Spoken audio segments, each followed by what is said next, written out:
इख्तियार वली खान साहब, आपसे ज़रा इस बात का आगाज़ किए लेते हैं कि अब जो ये द इकोनॉमिस्ट का जो आर्टिकल है, मैं वहीं से बात को शुरू कर लेती हूँ।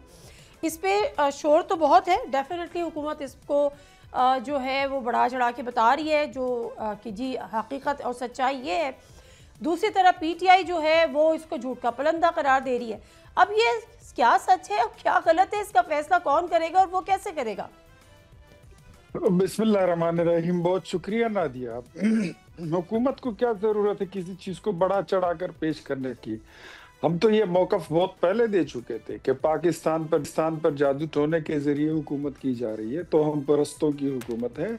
उस वक्त बहुत सारे लोग हमारी इस बात को शायद नहीं मानते थे और वो कहते थे कि या हम बुग़्ज़ पता नहीं किस में कह रहे हैं, या हमारी राइवलरी है, या हम अपोजिशन में हैं इनके, तो शायद। लेकिन आज अगर इकोनॉमिस्ट एक चीज छाप रहा है तो मेरे ख्याल में ये तो वही बात हो गई है कि वो भी पूरी दुनिया जो है वो इन चीजों को उस पर मोहर लग रही है कि जो पाकिस्तान में हुकूमत रही है और ये निज़ाम दुनिया में मौजूद है, जहां पर तो हम परस्त होते हैं, जहां पर लोग ऐसे होते हैं कि जिनके अल्लाह माफी दे हमें ऐसे अकीदों से बचाए, जो जिन भूत ये जादू टोना काला जादू इन चीज़ों के ज़रिए वो अमलियात करते हैं, लोगों के जहन पर असर करते हैं और वो चीज़ों को इन्फ्लुएंस करते हैं। और आपको उस वक्त भी मैंने बताया था, पता नहीं आपका गालिबन आपका ही शो था, कि पीएम हाउस की छतों पर भी कुछ कटे हुए सर जो थे जब इनकी हुकूमत खत्म हुई तो वहां पर पड़े हुए थे। अच्छा। और ये बातें तो अब तो ये बातें जहांगीर तरीन साहब खुद कर रहे हैं, ओवन चौधरी साहब कर रहे हैं। हाँ, हमारी तो मतलब भी जो है ना? उनके लेकिन बड़ी आपने लेकिन जी सियासी मुखालिफिन के अलावा नादिया मिर्जा वो मौके के गवाह भी है। हाँ, मौके के गवाह भी हैं जिन्होंने सारी चीजों को होते हुए देखा है। कौन कहाँ आया, किसने क्या किया, किसने किस तरीके से कौन सा ओहदा लिया, क्या क्या चीजें होती रही, वो मुझसे और आपसे ज्यादा बेहतर जानते हैं। उनकी बात एक वैल्यू रखती है तो उसको झुठलाया नहीं जा सकता। तो मेरे ख्याल में इकोनॉमिस्ट में जो छपा है वो हम सब के लिए मिन हैसुल कौम, हम सब के लिए बाइस शर्म है कि हम तो समझते हैं कि कोई ये जो मुल्क पर हुकूमत करते हैं वो कोई पॉलिटिकल पार्टी होती है, कोई पॉलिटिकल जमात होती है, कोई पॉलिटिकल लीडर होता है। अब हमारा मौरिख क्या लिखेगा कि पौने 4 साल पाकिस्तान पर किसने हुकूमत की है, किसकी फौज थी, कौन सी मखलूक थी, और खैबर पख्तूनख्वा पर 13 साल से किसकी हुकूमत। हाँ, डिपेंड करता है कि मौरिख कितना आजाद होगा। शफी जान साहब, ये बताएं कि अब जो द इकोनॉमिस्ट की रिपोर्ट है उसमें पीटीआई ने बड़ा सख्त रद्द-ए-अमल दिया है और उन्होंने ये भी कहा है कि हम इसको तो डेफिनेटली तर्दीद करते हैं तमाम चीज़ों की, लेकिन कानूनी चाराजोई करेंगे। अब ये कानूनी चाराजोई करने वाला एक सियासी बयान है या वाकई आप लोग इरादा रखते हैं कि कानूनी चाराजोई करेंगे इदारे के खिलाफ? देखिए नादिया, जो रिपोर्ट आज पब्लिश हुई है उसको हम गुमराह कुन रिपोर्ट कह रहे हैं। उस रिपोर्ट में जो इल्जामात लगाए गए हैं वो सारे बेबुनियाद है, और जिस मोहतरमा ने वो रिपोर्ट पेश की है वो उसके अगर आप एक्स पे जाएं, जो उन्होंने अब डिलीट भी कर दिया है, अगर वो रिपोर्ट उसकी इतनी सच्ची थी तो उसको अपना अकाउंट क्यों डिलीट करना पड़ा। दूसरी बात रही कि अगर आप उसके पुरानी ट्वीट देख लें, मैं आपको वो बतौर सबूत भी पेश कर सकता हूं, तो उसका जो टिल्ट है वो एक सियासी पार्टी की तरफ है जो इस वक्त इक़्तिदार में है। और ये जो हुकूमत की जहन पे मुझे बड़ी, और उस पर उनकी जो बिहेवियर है उस पर बड़ी हंसी आ रही है कि एक रिपोर्ट आ गई है तो वो अभी भी मुझसे पहले इख्तियार वली साहब ने पता नहीं उस रिपोर्ट को क्या समझ लिया है। तो बिल्कुल हम इसके खिलाफ कानूनी कार्रवाई भी करेंगे। और दूसरा ये कि बुशरा बीबी जो है वो एक बापर्दा खातून है, वो एक हाउस वाइफ है, उसका ना सियासत से कोई लेना देना है ना उसका कोई सियासी अज़ाइम है। इसके बावजूद कि वो एक जाली मुकदमे में इस वक्त 2 साल 3 महीने से एक जाली मुकदमे के जरिए कैद में है। अच्छा, ये कानूनी चाराजोई है, ये आप सिर्फ बुशरा तस्कीन के पर करेंगे जो कि एक को राइटर हैं, ये एसोसिएट राइटर हैं, लेकिन असल में तो अवन जो बेनेट जोन्स हैं वो हैं इसके असल राइटर, उन तक भी आप जाएंगे? क्योंकि जो भी इसमें मुलविस है हम हर उस बंदे के पीछे जाएंगे जो भी इसमें मुलविस है। और जहाँ तक बुशरा साहिबा की आपने बात की है, तो उन्होंने अपना जो अकाउंट था एक्स पे वो क्यों डिलीट किया, उसके जो पुराने ट्वीट्स थे जो बतौर सबूत हम पेश कर सकते हैं कि उनका टिल्ट किस तरफ है। बुशरा बीबी जो है वो एक बापर्दा खातून है। अगर फिर इस तरह हम हकीकत खोलने पे आए, हम हकीकत खोलने हमने शुरू कर दी, जो कि इन्होंने मौजूदा हुकूमत जो जिस तर्ज पे सियासत कर रही है, तो फिर इनके लिए मुंह छुपाने की जगह नहीं मिलेगी। चले देखिए, ये तो चले आपका जो भी है, लेकिन इख्तियार वली साहब, एक और ये तो चले जो भी बुशरा बीबी के हवाले से आपने कहा उनके सरों पीएम हाउस के सर से छत से बकरे के सर ये सब चीज़ें मिले थे, तो आपने आई डोंट नो कि उसको रिकॉर्ड का हिस्सा बनाया कि नहीं बनाया, क्योंकि मीडिया पे तस्वीर नहीं आई। लेकिन असल इम्पॉर्टेंट चीज़ क्या है? असल इम्पॉर्टेंट चीज़ ये है कि जनरल फैज़ ने जो है वो बुशरा बीबी को आला-ए-कार बनाया हुआ था और अपने लिए या अपने दायरे के लिए या अपनी इंफॉर्मेशन के लिए उनको इस्तेमाल करते थे। ये भी इस्तेमाल किया करते थे। एग्जैक्टली तो ये एक बहुत बड़ा और एक संगीन इल्ज़ाम है। मतलब आप DGISI थे और वो इदारा या वो शख्सियत इस तरह से कर रहे थे, तो ये एक बहुत बड़ी चार्जशीट नहीं है?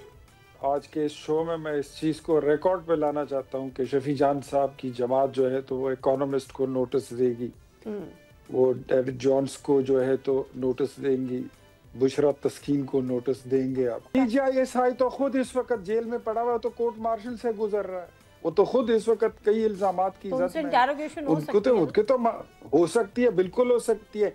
हाँ, ये देखें, हम तो इन चीज़ों को नहीं उछालना चाहते हैं, लेकिन इनके अपने मामलात, इनका अपना माजी जो है वो इनका पीछा करता रहा है और कर रहा है, और वो चीज़ें इनकी जो है वो खामखा स्क्रीन पर आ ही जाती हैं, पॉपअप हो जाती हैं। चले मैं इस पे ज़रा शफी जहाँ का जवाब ले लूँ, तो फिर उसके बाद 27वीं आईनी तरमीम जो कि अब आइन का हिस्सा है, उस पर अब PTI ने सिर्फ हाथ मलने हैं या अमली तौर पर सड़कों पर आना है, कोई एहतजाज वगैरह समथिंग, कोई तहरीक?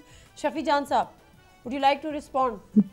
बिल्कुल जी, इख्तियार वली साहब ने जो बात की है, हम बिल्कुल नोटिस भी देंगे, हम बुशरा तस्कीन साहिबा को भी नोटिस देंगे, हम तमाम उन किरदारों को नोटिस देंगे जो इसमें मुलविस है, जो एक ये गुमराह कुन रिपोर्ट जो पेश की गई है, जो बेबुनियाद इल्जामात लगाए गए हैं। शफी जान साहब, 27वीं आईनी तरमीम मंजूर भी हो गई, आइन का हिस्सा भी बन गई, सारी चीज़ें हो गई, आप लोग एहतजाज करते रह गए, इस पर कोई लाए अमल है? कुछ करना है? कोई तहरीक चलानी है, कोई एहतजाजी तहरीक चलानी है, या बस जो हो गया सो हो गया, मिट्टी पाओ आगे बढ़ो?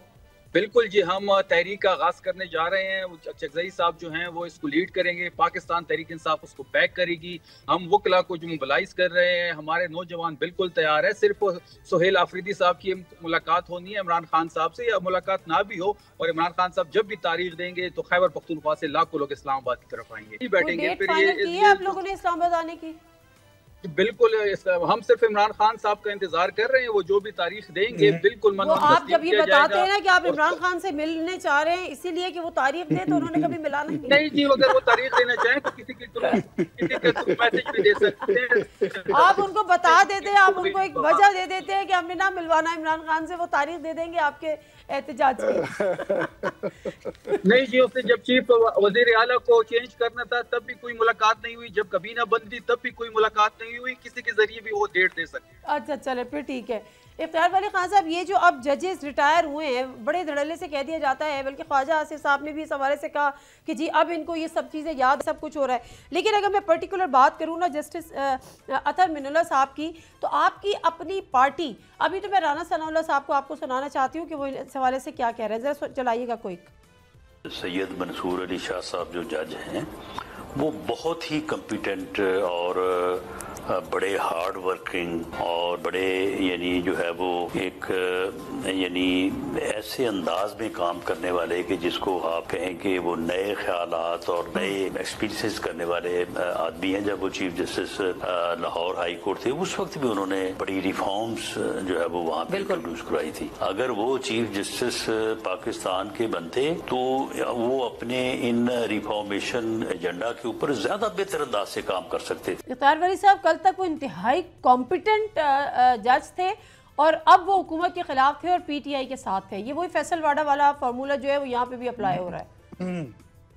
राना सनाउल्लाह साहब की पहली स्टेटमेंट जो है मेरे ख्याल में, जहाँ तक मुझे याद पड़ता है, ये उस वक्त का है जब तक जस्टिस मंसूर अली शाह के सियासी अज़ाइम सामने नहीं आए थे। अच्छा, पॉलिटिकल अज़ाइम जब सामने आते हैं तो फिर आपको अपनी राय उसके बाद फिर आप कायम कर सकते हैं। उससे पहले अगर वो जज थे तो बिल्कुल वो ठीक थे, वो मेरे भी पसंदीदा थे, आपके भी थे, सबके थे। लेकिन जब आपका फैसला, आपकी ऑब्जर्वेशंस और आपकी ऑब्जर्वेशन पे टीवी पे ब्रेकिंग न्यूज़ बनाना और उससे एक मखसूस सियासी जमात को फ़ायदा पहुंचाना, एक मखसूस सियासी जमात को और उनके मुखालिफिन को नुकसान पहुंचाना। तो ये आपके पॉलिटिकल अज़ाइम जो है वो वाज़े करते हैं। जज का मुंह नहीं बोलता, जज का कलम बोलता है, उसके फैसले मतलब 4 फैसले आप ये कह रहे हैं कि तो अगर आपके हक में आते बताइए, हैं तो वो बेहतरीन जज थे, मुझे लेकिन ये अगर 2 बताइए, फैसले छोड़ दीजिए सारी बातों को। अच्छा। जो उनका इस्तीफा है, लेट्स उस पे जरा डिस्कस कर लें। किसी जज का फैसला ऐसे हो सकता है, उसका इस्तीफा ऐसे होता है? ये तो ठीक ठाक एक प्रेम पत्र था जो उसने लिखा था, और उसमें जो कविताएं लिखी हुई थी, इसका एक मिसरा अगर ये उस वक्त लिखते जब चौधरी उसको शौकत अजीज सदीकी को कॉल आई थी साकिब निसार की कि नवाज शरीफ और मरियम नवाज को डिस्क्वालीफाई कर दो वरना हमारी 2 साल की मेहनत जाया हो जाएगी, ये नवाज शरीफ को जो है तो पार्टी के ओहदे से हटा दो। एक दिन कभी इनकी गैरत जागी है? कभी इन्होंने कहा है कि यार ये नून लेके इतने मेंबरान तोड़े जा रहे हैं और उनको आप पीटीआई में शामिल कर रहे हैं? कभी एक दिन इनको याद आया? एक एक फैसला हमारे खिलाफ होता रहा। बदनाम है जमाना वो पनामा का बेंच जो था। सर अगर ऐसा कुछ था तो आप लोगों को तो फिर रेफरेंस दायर करना चाहिए था ना जो सुप्रीम जुडिशियल काउंसिल में। आप लोग इंतजार क्यों कर रहे थे कि वो खुद मुस्ताफी हो? हमारा इतना बड़ा सीना है और इतने नाकर्दा गुनाहों की हम सजाएं काट चुके हैं ना कि हम बहुत सारी चीजें, अगर आपको याद हो तो नवाज शरीफ ने उस वक्त कह दिया था कि मैंने अपना फैसला अल्लाह पे छोड़ दिया, और जो अपना फैसला अल्लाह पर छोड़ देते हैं ना उसके मुखालिफिन फिर ऐसे जलील और रुस्वा हो। सर माजरत के साथ अल्लाह पे कब छोड़ा आप लोगों ने? 27वीं आईनी तरमीम पे छोड़ा था। 27वीं आईनी तरमीम तो पार्लियामेंट ने की है। क्या नादिया मिर्जा आप कानून ये कानून साजी और लेजिस्लेशन, राइट ऑफ लेजिस्लेशन आप पार्लियामेंट का नहीं मानती? मैं तो मानता हूं, मैं तो उसके साथ खड़ा हूं कि पार्लियामेंट का काम ही यही है कि वो राइट ऑफ लेजिस्लेशन उसका है और वो कभी भी कर सकते हैं। ये जो जितने बाकी इदारे हैं अदलिया जैसे, बिल्कुल इस शरीयत से मुतसादिम ना हो, मुल्की मफाद से मुतसादिम ना हो। बड़ी अच्छी आपने बात की कि शरीयत से मुतसादिम ना हो। जो लाइफ टाइम इम्यूनिटी प्रेसिडेंट साहब को दी गई है वो खुद बड़े बड़े मौलाना तकी उस्मानी साहब कह रहे हैं कि वो शरीयत से मुतसादिम है। मुझे आप बता दीजिए कि कहां पर कुरान में इसका जिक्र है कि आपका प्रेसिडेंट ऑफ पाकिस्तान जो है तो वो इम्यूनिटी नहीं ले सकता? किसी को नहीं हो सकती, हर कोई जवाबदेह होता है, हर कोई जवाबदेह होता है। मेरी प्यारी बहन सुन तो लेना, क्या इस वक्त उनको इस्तिस्ना हासिल है? वो तो ऑफिस में होंगे तो होगा ना, उसके बाद नहीं होना चाहिए। इस वक्त उनको इस्तिस्ना हासिल है ना? तो लाइफ टाइम की बात इतना बुजुर्ग आदमी, इतना मेरे ख्याल में जो पाकिस्तान की डेमोक्रेसी में और आइन के लिए जितना कुछ उन्होंने कंट्रीब्यूट किया, तो छोटे हैं, क्या हो गया? ठीक है, सही है। मियां नवाज फिर इमरान खान से भी छोटे ही होंगे। शफी, मेरा ख्याल इमरान खान साहब से भी छोटे हैं जरदारी साहब, if I am not wrong. Subscribe करें और बेल दबाएं ताकि कोई खबर रह न जाए।